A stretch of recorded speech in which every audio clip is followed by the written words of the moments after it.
Tub Talks with Damon on location in New Orleans, Louisiana. Hey, the United States Conference of HIV and AIDS, and I am here with activist, educator, and title holder, and amazing person, David Mosqueda. Yep, I wear a couple of hats. You wear quite a few, though you're not wearing any right now. No, not right now. That's for sure. But, so I'm really glad. I want to thank you for taking some time out at this conference. Always nice to get naked in a tub with somebody. I think it's like sometimes nice at a busy conference to slow down, take off your clothes, get naked, hang out with a friend. I've actually found this to be a really great way of sort of doing the introvert and extrovert energy at these conferences.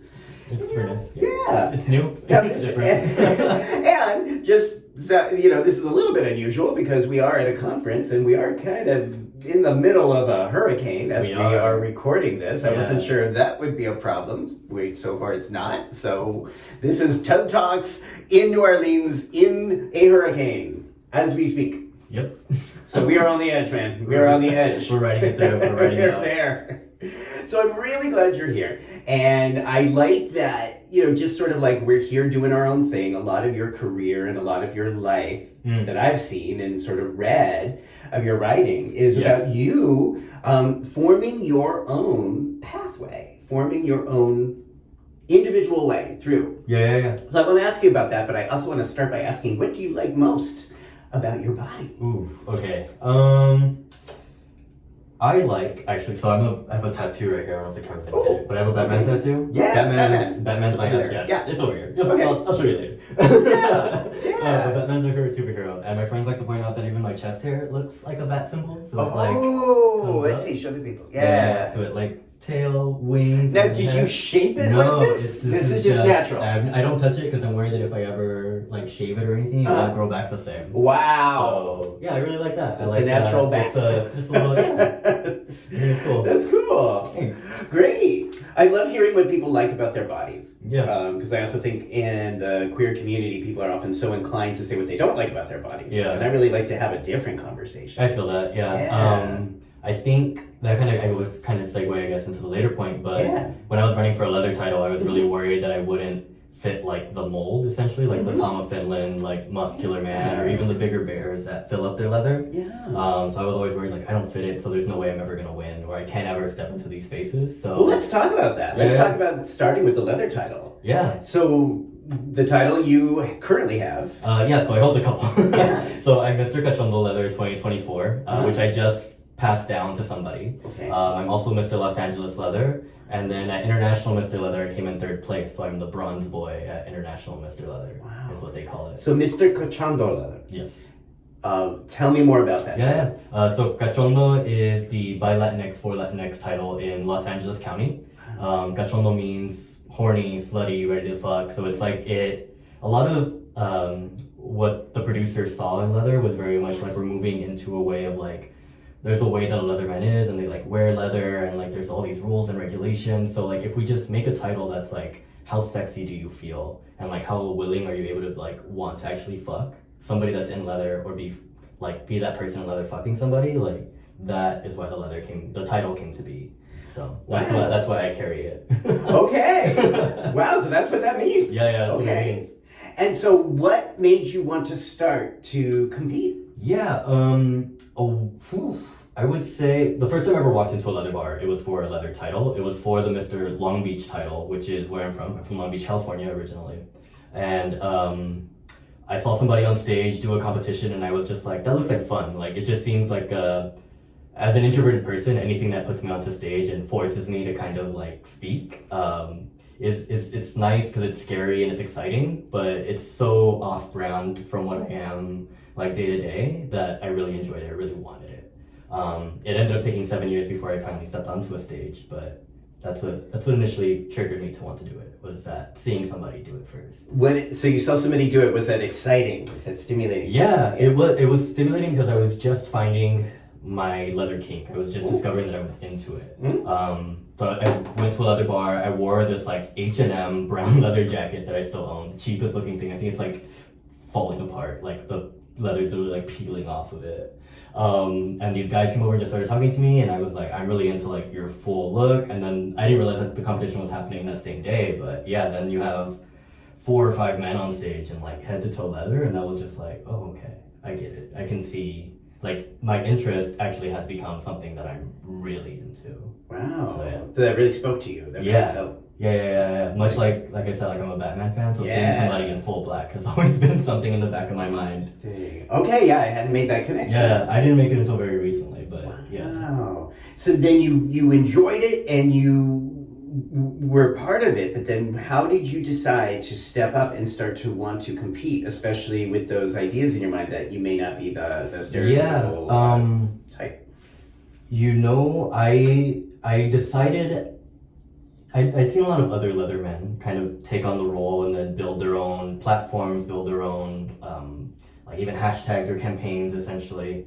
And I thought, what if my campaign is just like, I feel good in my body. Like I can, maybe I don't fit the mold, right? But I will go up there no matter what and show myself, and that'll be enough. So I never intended on winning. I just intended on showing up and finally buying. It also forced me to buy full leather, which I was always like one day, and then you essentially have a due date now to buy a shirt, buy pants, buy all the gadgets and gizmos. So that I think really pushed me too, to finally say like, okay, you want to be a leatherman? This will force you to buy everything that people see a leatherman as. Wow. Yeah. Okay, so you were just going for it. It wasn't like you had this need in mind to win. You just wanted to take part in the competition. I actually thought I was gonna lose. Like my friends will tell you that I was like a full bridezilla. Like, don't talk to me. I need to practice my speech. I need to figure out my looks. Like, don't remove my focus. Like, it was a big deal that I went up there, but I actually thought that I wasn't doing enough and I was gonna lose. Because of your look. Yes, and because of some of the people I was told that I was running up against. I know they had been very established in leather, or even like doing things that were far more creative. So when I first went up on stage in leather, it was just basic all black. Later, my looks developed into like full leather mariachi charo looks. Yes. And then at IML, even like taking that and boosting it up once more. But I was worried that showing up in just like general black, because that's all I could afford, would put me far behind the people that were sewing their own leather. Because a lot of people that I was told I was gonna run against were making their own shit. They eventually dropped out, which helped me, but yeah. Wow. Yeah. So let's talk about you creating the look that eventually won you. Yeah. The title. So like I said, my first title, Mr. Gachondo, I went in all black. So I really wanted to make sure that I stood out in a way that when people saw me in that all black, they didn't see just another Tom Finland leatherman. So I made sure that I bought like a very Mexican style belt. So the ones that have like the threading done through them in like horse designs, or mine is a horseshoe. We call them cinturón pintados. So I went to like Placito Olvera, the little Mexican, like Little Mexico essentially, and bought all my stuff. In Mexican politics, they wear like a flag across their chest. Mm-hmm. So I made sure to incorporate that. I wear a cowboy hat, which is super sentimental for me. So I really wanted people to like, okay, yes, you're in all black, but you've added so much to this that it's not just the run-of-the-mill, like black pants, black shirt, formal look. So that was what led to that. And then what eventually led to my mariachi look was the fact that I was able to use my first title as Mr. Cachondo to fundraise, because leather's very expensive, which makes it very exclusive even. So a lot of brown people, a lot of black folks don't tend to move into leather spaces because we don't have the disposable income that maybe our white counterparts do in leather spaces. Right. So when I finally got the title of Mr. Cachondo, I was like, okay, I'm going to fundraise, but I'm going to fundraise on the platform that this money goes to essentially ensuring that Latino representation shows up in its biggest, brightest form, which led to me building the mariachi look that Rough Trade out in LA kindly made for me from like custom. So it was really nice. Wow. So you really bridged these worlds. I tried to, yeah, and I'm still trying to, right? Like the work never ends. As much as a lot of people are like, wow, you did it. In reality, again, the work continues. I have to keep showing up to things like these. I showed up tonight in my leather, right? Which I feel a lot of people give a look to, because it's not necessarily always, like we talk about sex positivity in HIV work so much, but we tend to also like draw a line. Like how far does it go? Do we step into kink spaces?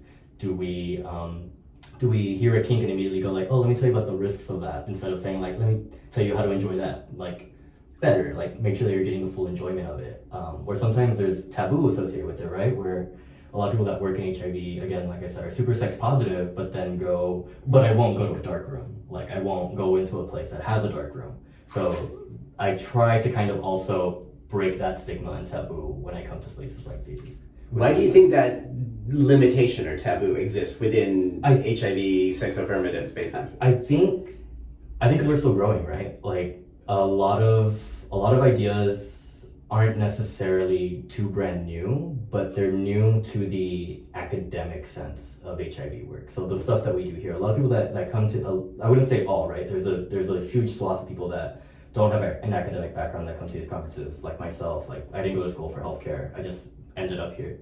I think there are folks that are very academic that kind of call the shots a little too much, and they tend to be like, we should really focus on, like, again, the academic book way of preventing HIV. And then you have people that are boots on the ground that are like, no, there's a huge community of people that are probably don't even know that when we talk about HIV prevention or STI prevention, that they are included in this, that we're not, that when we don't step into their spaces, it's not because we don't want them here. It's actually because maybe we're not at that point where we're ready to have those conversations yet. Right. There's still, I saw you at Biomedical last year where you did a taboo talk. Right? You remember that presentation, right? And that really opened my eyes, because that was my first conference, and it was like pleasure-based, and people wearing leather. I showed up in leather, and it was just this idea where I was like, people want us there. People like us. But then as you start to kind of peel back the layers, when you go to the next one, that's not it. That was like a very, I would say, lightning in a bottle moment. Because the next one did focus on pleasure, but not to the extent like where they were talking about like whips and chains. The biomedical? Yeah. Yeah, I mean, I've been openly, like there was a biomedical summit that took place in Vegas that I really enjoyed, because the focus was pleasure. Yes, yeah. The next one, the next year, seemed to go to the other extreme. The Seattle. I said if the Vegas summit was a party, then the one this year in Seattle was a funeral. Yeah, it was grim, and it was dark, and it was very stoic and very not based for me, from my experience, based on pleasure. And I think I'm interested to see how this one goes, because of the hurricane. It does change the dynamic, right? Yeah. So now that we're all like confined to this space, you have nothing to do but to party with each other and to build that more intimate connection, versus people that come to the conference and do every workshop, and the people that come to the conference, do a workshop, explore the city, explore the community, and then come back. So I'm interested to see this dynamic shift. It is. Yeah. Are you hearing that? Yeah, I don't know if people will be able to hear that. We're hearing the wind. I'm hearing the wind. Yeah. So you mentioned as well the criticism that I have heard. I've been out for 35 years and heard the criticism that leather and kink spaces are often predominantly white spaces, that people of color don't always feel welcomed, included, or even having access for just logistical reasons. Yeah. So do you feel like that has been your experience? And if so, do you feel like that's changing? And oh my God, okay. It's cute. We're just going with it. Yeah. If it's I don't know if that's going to pick up on camera. You'll probably hear like a low rumble. Yeah. What do you think? What's your experience? I will say, once I won my title, my eyes were open to it. Because being in LA, it's a predominantly brown space. A lot of black faces, a lot of brown faces in spaces that in other cities might be predominantly white, because we have a plurality of minorities, right? So we don't necessarily, like Latinos make up 44% of the entire state of California, and then in LA County, I think we're 75 or 80%. So when you look at that, we're not necessarily a minority in LA County, but in the broad sense of things, we're still considered a minority. So a lot of my friends and I would go to leather spaces, and so I would surround myself with brown Spanish-speaking men. So for me, I was like, no, there's no problem in leather spaces, because look at the amount of people I surround myself with. Like, look at who's with me. But when you go to maybe not the bar that's usually hosting a Latino night, so like the Eagle in Los Angeles does not host a Latino night. So when you go to that bar, there's never like a shred of Latinidad or Latinx culture, because they're not used to seeing that crowd want to participate in it. Whereas like if you go to like my home bar in Long Beach, the Falcon North, on a night that isn't the Latino night, they'll still go through a lot of the Spanish music because that crowd has already kind of felt like we are welcome here because they have this night. So the Eagle LA doesn't do that. Eventually they will. We're working on it now.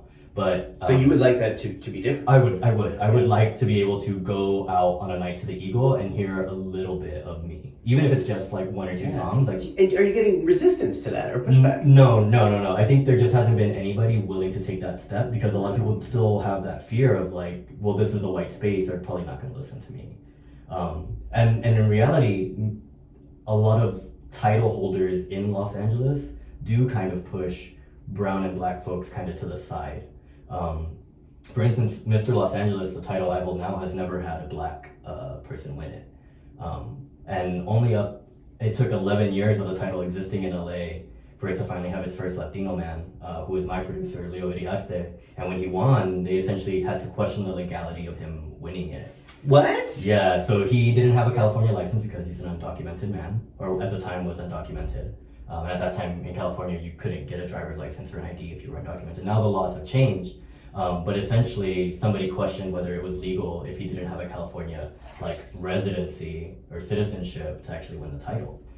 So they withheld the title. The lawyers went over the contract for the title and discovered that there isn't anything specifically that says you need to have a California ID other than you just have to be able to say you live in the LA area. And had that ever been in question before? It had never been in question before. Okay, so that's really telling. Yeah. The only time these questions came up was when a brown person won. Yeah. So it's there could very well have been a white person that was from overseas, right? Or even just somebody that didn't live in California and was like, I'm driving in from Arizona. From Finland. Yeah, that would have been fine. Just coming in to I saw this competition and I want to run. Right. I'm a Leatherman, I can do it. So that would not have incurred that kind of scrutiny. I don't think if it was a white person from a European. I think often what happens is when a white person says, I am what I am, we take it for what it is and we don't question it. And that tends to be the space, right? But when a brown person does it, we do have that wiggle room to say actually, let's figure out if that's true, right? How do you feel about that? It's disheartening. It is. Luckily, it didn't happen to me. I didn't experience any of that. But there was a huge fight when Leo won to essentially give that title back, right? So you have this community rallying behind him, and then you also have this person who's like, well, maybe I don't actually want it if this is the kind of shit that I'm going to encounter, right? Yeah. And then I often also think about the people behind him as well, going seeing him win and saying, wow, that's so amazing that a brown person can do this finally. I want to go next. Oh, wait, they're questioning his legality and telling him he doesn't deserve this and shouldn't be here. Maybe I don't want to go through that. Maybe that's not for me. Maybe that space isn't welcoming. So now you have people that are I saw my representation, I'm ready to go. Oh, wait, let me take 3 steps back because it sounds like this isn't where I want it to be yet. So essentially that didn't only push him back, right? It pushes back the entire community. And I don't think a lot of people see those consequences. Right. And his questioning was done very publicly, when in reality, that's something that could have been done behind closed doors, right? Because now you have an entire group of people knowing somebody's documented status, and there's no reason to talk about So that. all of this was public? Yeah, Facebook. Everything's on Facebook. When was that? 2011. So, was that 13 years ago? And since then, I'm the 4th Latino to win the title. So, again, we're 75% of the population in LA County. The title has been around for 24 years, 23 years, 20 years. So now you have this, is it actually representational then? Right. And what is actually forcing that misrepresentation? Right. So why, out of 20 years, are 16 people white? Racism. Yeah, essentially.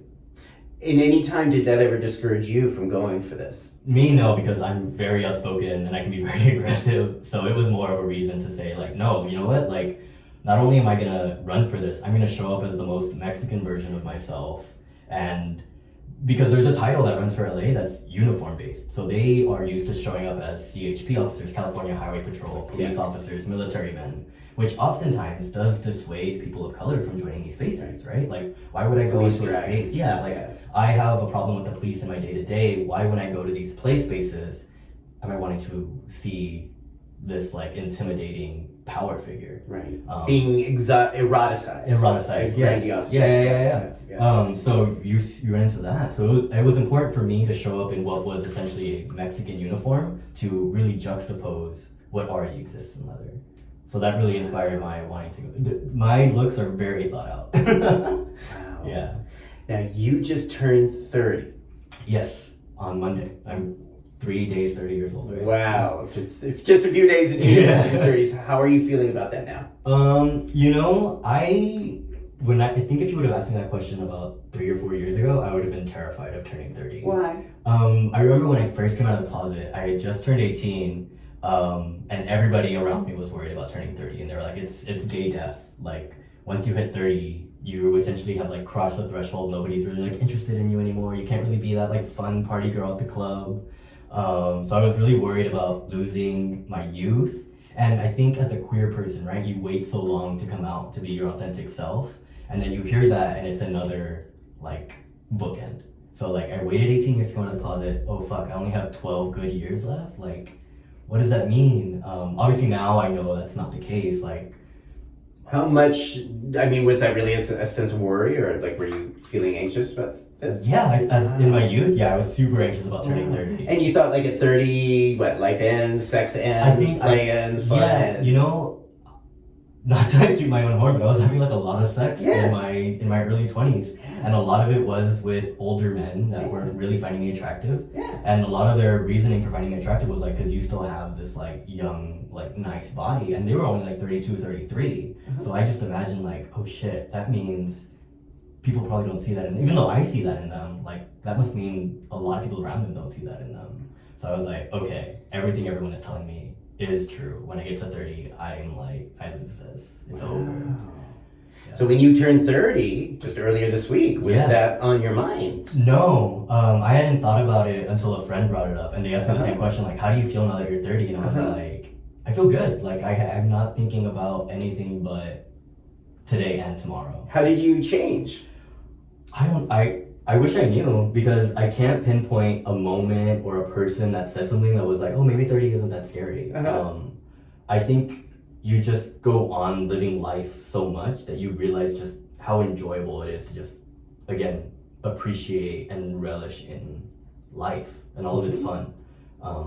And that's where I'm at right now. Like, I love every day that I wake up, and I love thinking about like, okay, what's tomorrow gonna bring? If today was so good, tomorrow's gotta be just as good, if not better. Yeah. And obviously there are bad days, but there's gotta be more. Well, what's really cool is like, okay, so what you were describing about forging your own path in the leather community, doing this your way and not giving into the fear or the racism or the scrutiny that had come before you. Bridging these worlds, coming to leather competitions in mariachi suit. And I think, wow, this person really has a lot of experience, and like 30 is a lot of experience, but it's like, I think people might be surprised that you have come to these, that you've been able to forge this this unpaved road for yourself and challenge, and really say kind of defiantly challenge these oppressive, racist standards at such a young age. Yeah, a lot of people are really surprised when I tell them I'm 30. Wow. I also have a lot of lines on my face. I don't know if the camera's getting it. So people are like, I do too. So They're my laugh. You know, I earned every single one of these. I got the fun way. All the tears and the laughter. Yeah, I have my dad's furrow line, so I must be very stern, a little too much, I think. Wow. So I get a line right here all the time. So I know you were at a workshop that I did, the one we talked about, where it was a panel of a group of us over the age of 50 talking about having sex, talking about having fun, talking about having community. We also talked about bug chasing in that one. That one was that was like the main topic. Was eventually after this panel we would discuss like how do we go about discussing like that safer play in these spaces that we don't necessarily always think about going to. So like when a patient comes in, it's like, I want to get on PrEP, but I'm also a bug chaser. Like, what do you do with that person? Or somebody that comes in and says, I want to take care of myself, but I'm also a bug chaser, so I don't want my HIV labs done. I want everything else done. Like, what do you do with that? Okay, what do you do with that?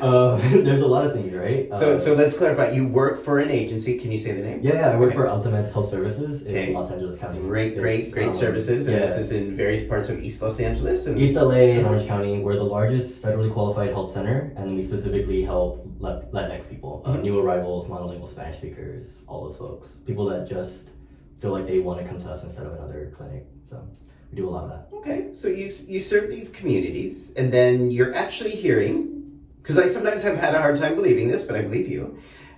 You actually have people who come to the clinic and call themselves bug chasers. I've had one or two, if I'm not mistaken, in my. I used to be a prep navigator. Now I'm the supervisor of STI Prevention. So and they identify that way. Yeah. They said they probably didn't know the word for it, but I knew the word for it. So for them, it was just like I'm really into sticking with positive men. Now that's different though. Yes. Bug chasing. But when you ask like my follow-up question is always like, okay, are you sleeping with positive men that you know are undetectable? Are you sleeping with positive men that aren't taking their meds? Like where are you on this like spectrum, I guess, right? And these two patients did fall on the side of like, no, I do ask that they not be taking their meds, right? I'm into the idea of possibly coming out HIV positive on the other end. Okay, so that is in their mind. That's the desire is to go from HIV negative to positive. Yes. Okay. So when or at that moment, right? At that moment when they're talking. So why do they come to the clinic at all then? Because we offer free STI testing. Okay, so they don't want STIs, but they are actively seeking out HIV. Yes. Why? That's a really good question.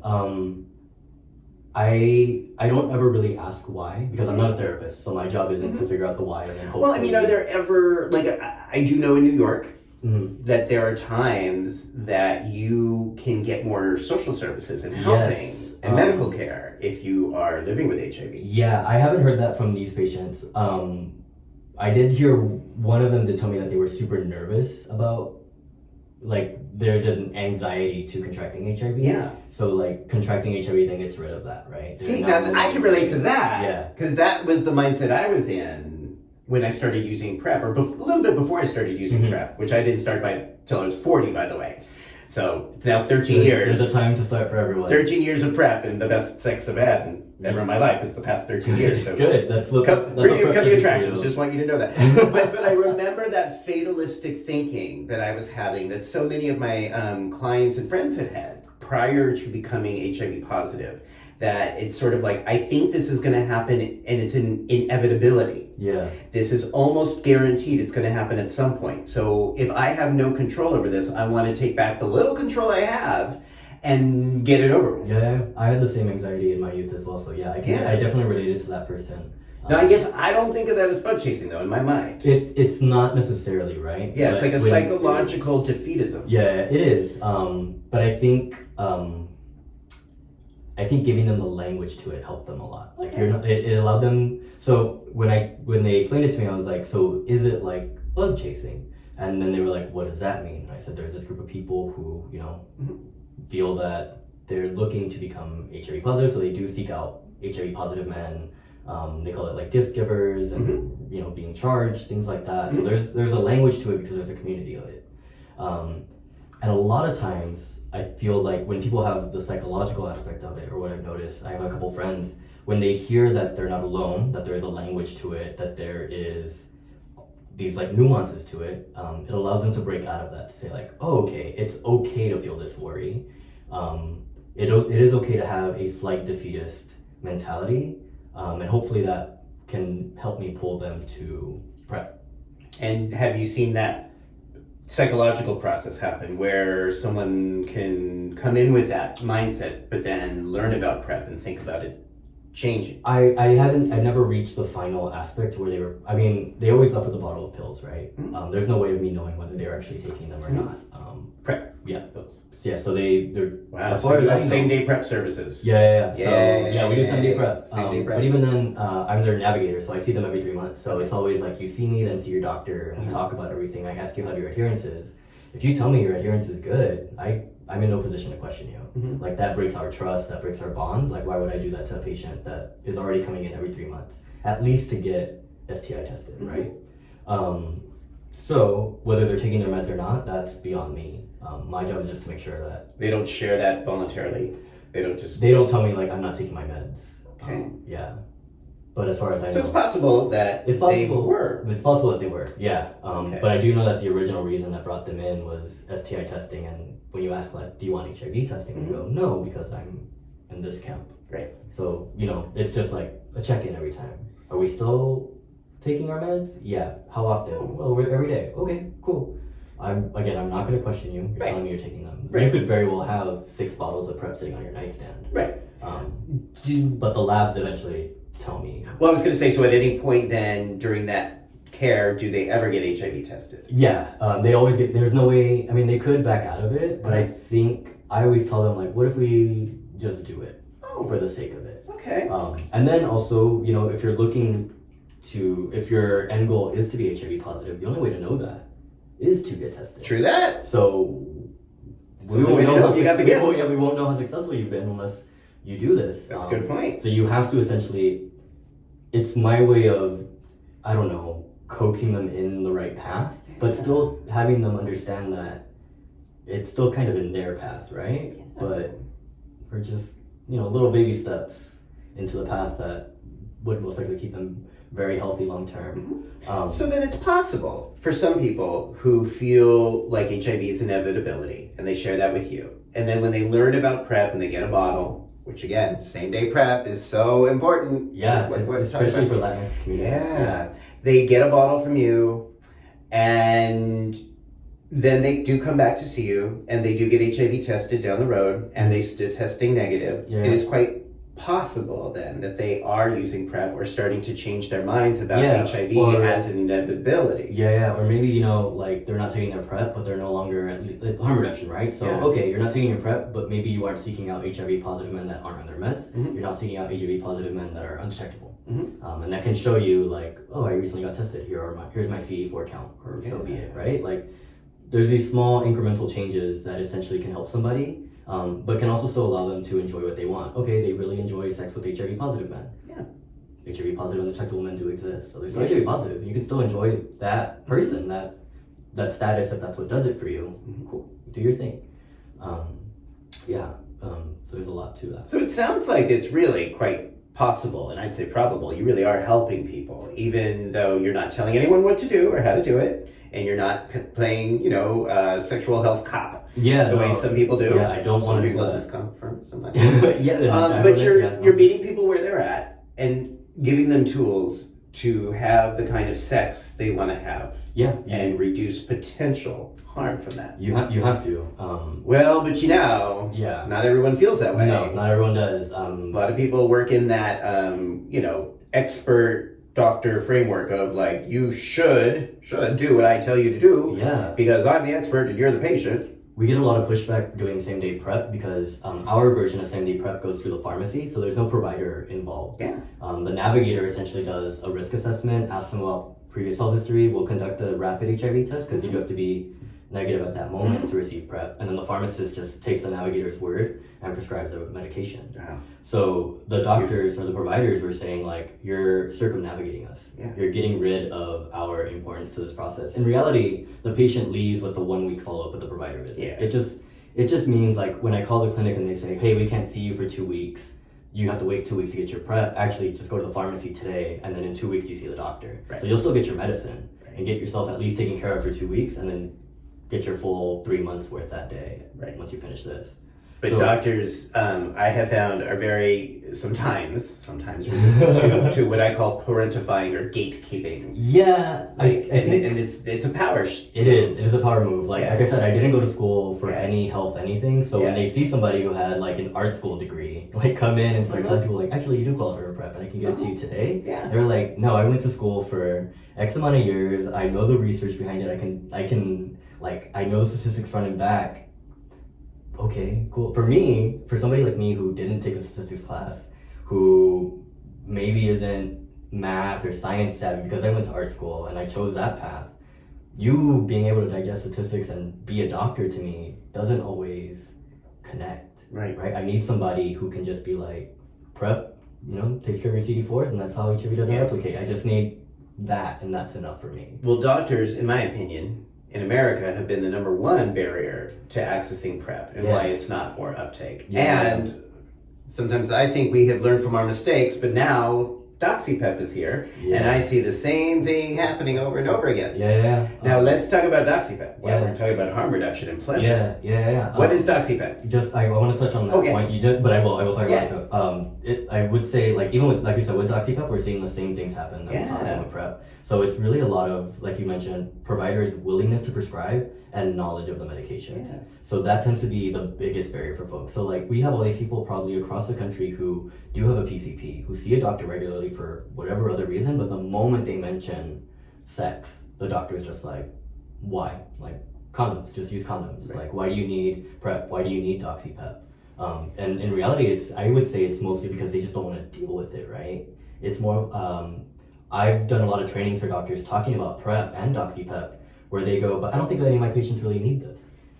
And it's just like, are your patients having sex? Yes, then they probably do. And your mentality of like, my patients don't need this is probably what's preventing them from being able to have that conversation with you and say, I'm this type of sexually active.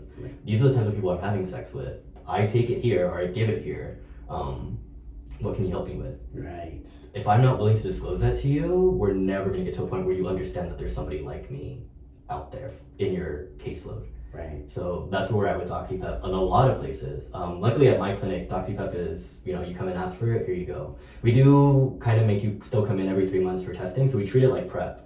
Only because, doxyPEP isn't as effective, isn't 99% effective like PrEP is. So sometimes that very incremental testing does have a huge impact. And STIs, asymptomatic stuff, like getting tested is just the best way to make sure that doxyPEP is working. But you're not using morality. You're using the medicine and the science to determine. We're like, hey, how to help people. This is 80% effective. So there's still a 20% that you're gonna get gonorrhea or SIV or chlamydia. So just come in and we'll figure out if you're in that 20% or in the 80%. And if it's the 20%, we'll just give you the other medication to take care of it. And then you can go back to doxyPEP. Like, okay, it just didn't work this time, but next time it will. Right. Or maybe it won't, but it will the time after that. Like, there's always that. So again, I know people watching this, a lot of you have watched the show, you already know this, but again, let's just be very clear. doxyPEP, doxycycline to prevent STIs is a safe, effective way to prevent gonorrhea, chlamydia, syphilis significantly, not perfectly, but significantly. The CDC does have guidelines and protocols now for doctors or providers to follow. So they have endorsed this, they've given this their stamp of approval. This has been adopted worldwide. Worldwide. But in America, well, I'm sure in other places, but in the US, there is still this barrier that I deal with doctors where it's based in morality and shame, not in medicine and data. And it's really important to not deal in morality and shame. Because like I said, if you're not giving people the space to come out, they're never going to come out. Now did I hear you say that you talk openly about your use of doxyPEP when you're training? I definitely do. Again, like I said, I'm very outspoken and I can very well advocate for myself, but I know a lot of my patients weren't able to, so I had to be the advocate. I remember sometimes it's just as simple as like, this patient wants to come in to get STI tested, but it's like, it's not their 3-month mark, so why are we gonna have them come in early for PrEP? Because they're on a very like tight schedule, so it's like, no, we should be able to see them. And the patient has disclosed to me, like, I went to an orgy this Saturday, it's Wednesday, like, I should probably get checked up, right? I'm like, if you're worried, like, let's bring you in and get tested, we'll clean it up, take care of you, like put it in a little box and send you on your way. So a lot of providers will be like, it's not it's not time, like they have to wait, or they don't have symptoms, they have to wait, like there's no reason, there's no like necessity. But I have to be there and be like, no, like, isn't it good enough that this patient says they want it, that they're willing to say, I want this and I know what I want? Well, the whole point of using doxycycline to prevent STIs is that you would use it before you're positive. Before you would see a positive. So there's just this disconnect. And it really has to do with providers being like, I just kind of want to keep it to where I'm comfortable with it, right? The world is changing and it's okay, I think is the end all message of it. But doxyPEP is super safe, super effective. The community loves it. My friends and I used to, before all the providers were giving it out, like my doctor was super cool about giving it to me. So I would get like 60 pills, but my friends would have nothing, and we would all go out to like a conference, right? And they would go play and I would go play. I'd pop my pills and they'd be like, maybe I shouldn't have done that. Now when I get back home, I have to get tested. Or what if I start showing symptoms while I'm here and now I have to wait until I get back home to get tested. Like, how uncomfortable is that going to be? So it's just like, here's my pills. Yeah. Like, take them. I have a bunch that I don't need right now, right? Like, you can only take 2 a day. So here, my doctor's willing to give them. I'll get more when I get back.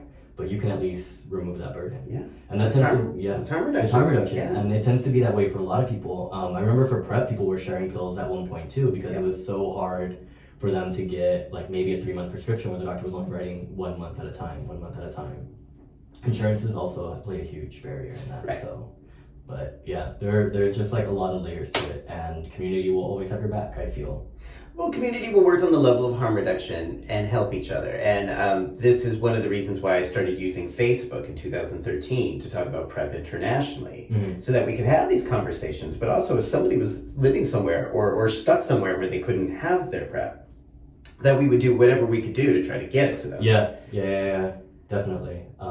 I've done that. Like, sometimes I only pack the amount of PrEP I need for a trip. I no longer do that anymore. But it was like, I'll take my 5 pills because I'm going on a 5-day trip. Yep. Oh no, one of my pills fell in the shower. Like, crap. Or it fell on the ground under the bed and I'm not going to be able to get it. Like, well, that means I don't take my pill today. So what do? Call up a friend.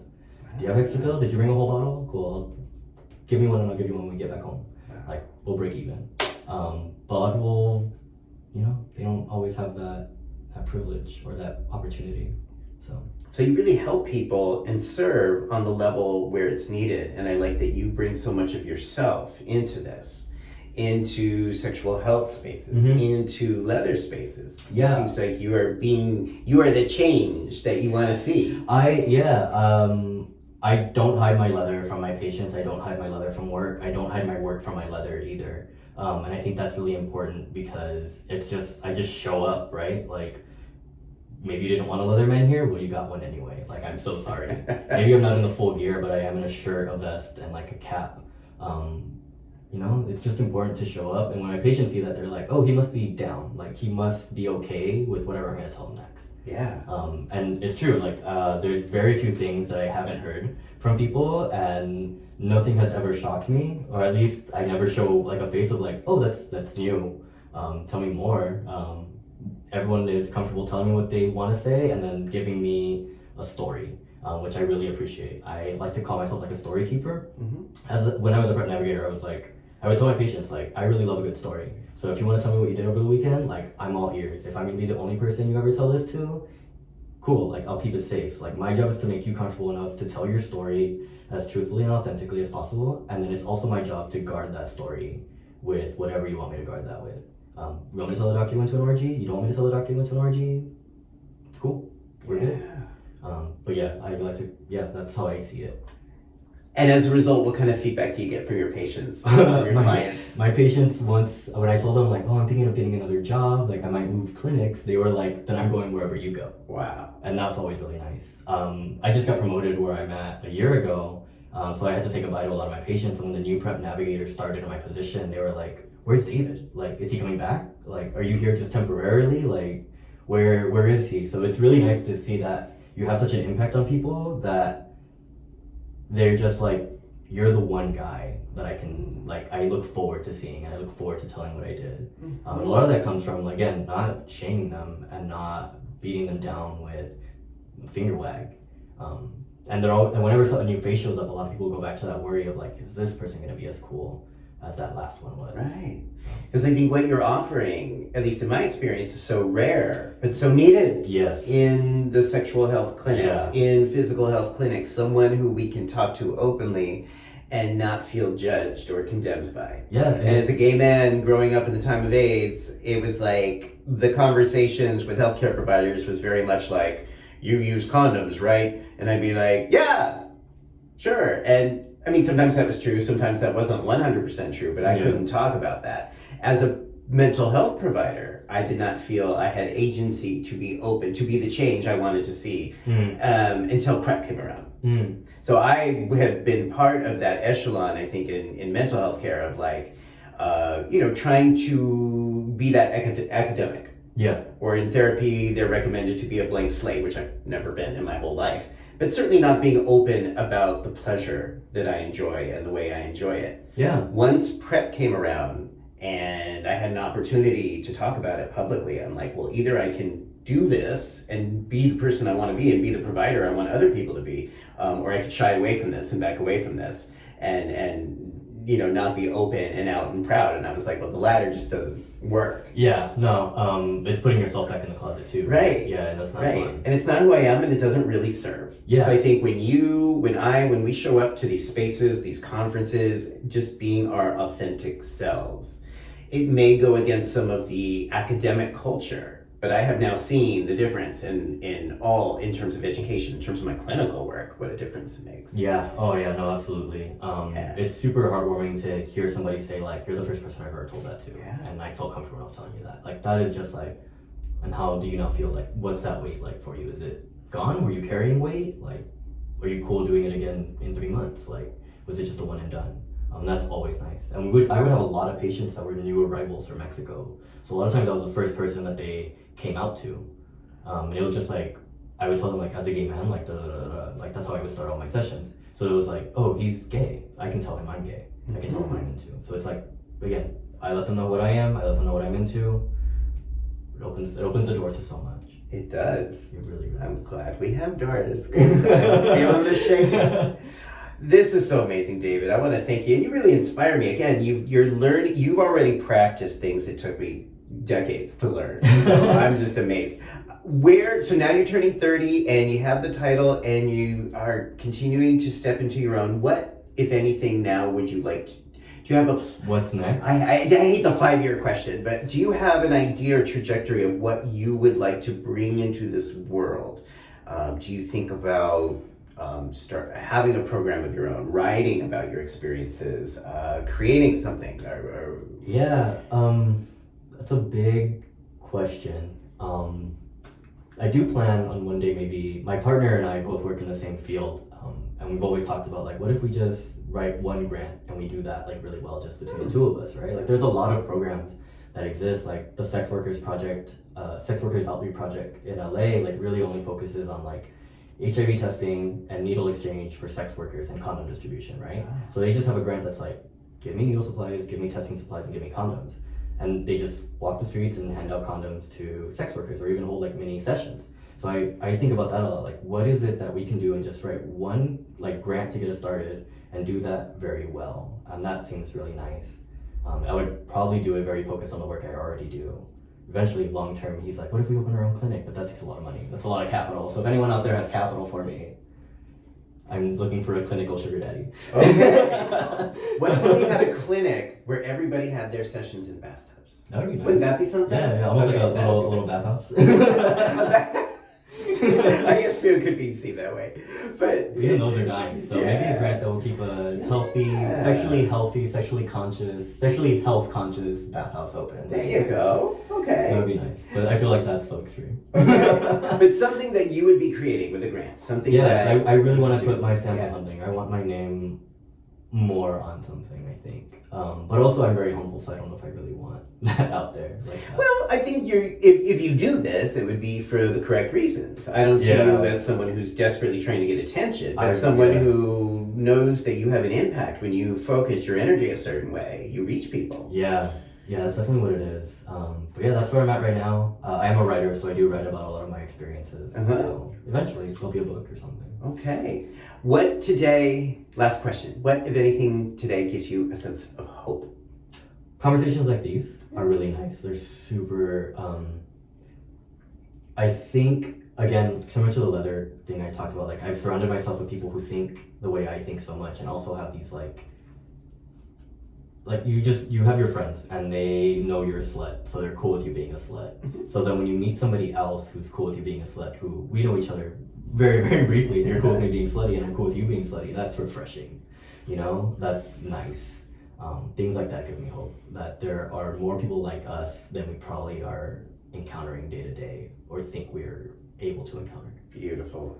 Beautiful. And I think you and again, we collectively, again, when we show up authentically, I've seen changes at this conference, the one we're at right now. There's still a lot of conservatism here, but I'd say compared to 10 years ago, there's a lot more open conversation about sex for the sake of pleasure, not always in this like risk framework, but Yeah. really like pleasure based. And It's not always there, but it's there more now than it used to be. Absolutely, and, You know? and we have to define what pleasure is, right? Because Yeah.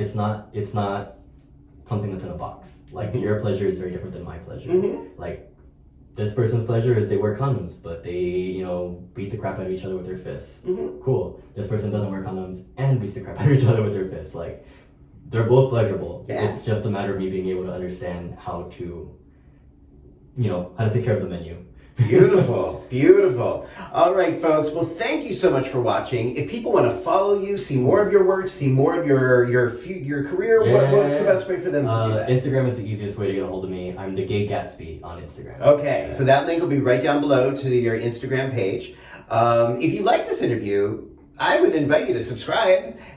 This is now the 4th season of this experiment of mine. Something I never could have done before I turned 50, by the way. I never could have been naked on camera and had these kind of interviews until I turned 50. And I'm a nudist. So like, a okay. nudist exhibitionist. I all had of it. fears and insecurities, and now something when you for me, turning 50 was like, I don't fucking care anymore. So you can see the interviews down below. And what all of these interviews have in common, I think, if anything, is just people like yourself who are looking at the world and thinking about what could be better, how can I show up to change and create a world that's more based in friendship, community, health, pleasure, without the shame, should, and judgment that often so accommodates these conversations. Absolutely. Absolutely. Yeah, so thank you for being here. This was Thank fun. you for being open, and watch more TEP Talks down below. Like, hey.